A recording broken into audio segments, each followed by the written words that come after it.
আসসালামু আলাইকুম। আজকে আমরা রেডিয়াল আর্টারিতে প্রেশার মেপে দেখাবো।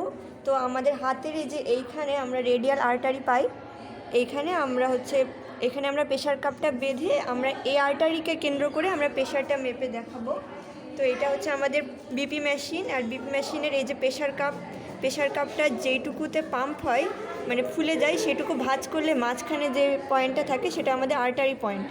এই আর্টারি পয়েন্টের এইখানে আমি এই যে এখানে যে আমাদের আর্টারি আছে সেইখানে আমি এই পয়েন্টারটা দিয়ে আমি প্রেশার কাপটা বেঁধে নেব।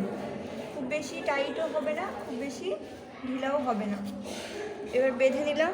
বেঁধে নেওয়ার পর এটা হচ্ছে আমাদের ইনফ্লাশন বাল্ব, আর এটা আমাদের এয়ার রিলিজ বাল্ব। এটাকে ইচ্ছে মতো ঘোরানো যায়, টাইট দিয়ে আমরা এটা পাম্প করতে পারি।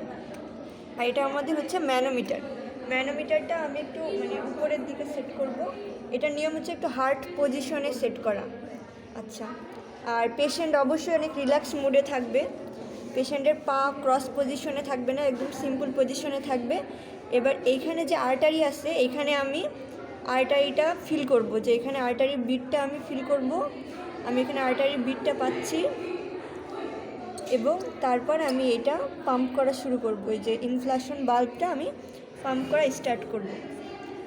আমি এটা পাম্প করতে থাকবো এবং এই মিটারে উঠতে থাকবে। আমি ততক্ষণ পর্যন্ত পাম্প করব যতক্ষণ আমি এই আর্টারিটা ফিল করব, ততক্ষণ আমি পাম্প করব। যখন আমি আর পাচ্ছি না আর্টারি ফিল করতে, তখন আমি এই পাম্প করাটা বন্ধ করে দেবো। এখন আমি আর পাচ্ছি না, তাই এখন আমি বন্ধ করে দিয়ে আমি এই যে এয়ার রিলিজ ভাল্ব যেটা আছে এটা আমি আস্তে আস্তে ছাড়বো এবং ওইখানে আমি ম্যানোমিটারে খেয়াল করব কোনখান থেকে বিট দেওয়া শুরু হয়।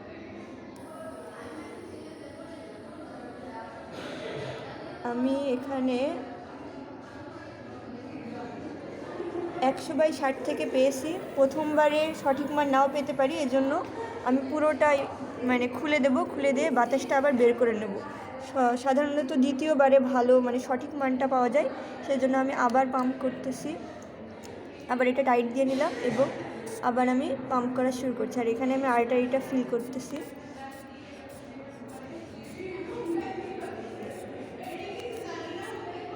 এবার আমি আস্তে আস্তে ছাড়বো।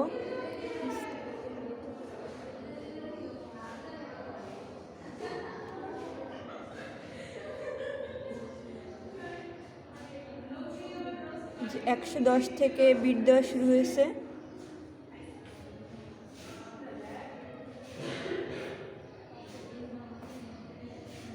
এবং 70-এ গিয়ে শেষ হয়েছে।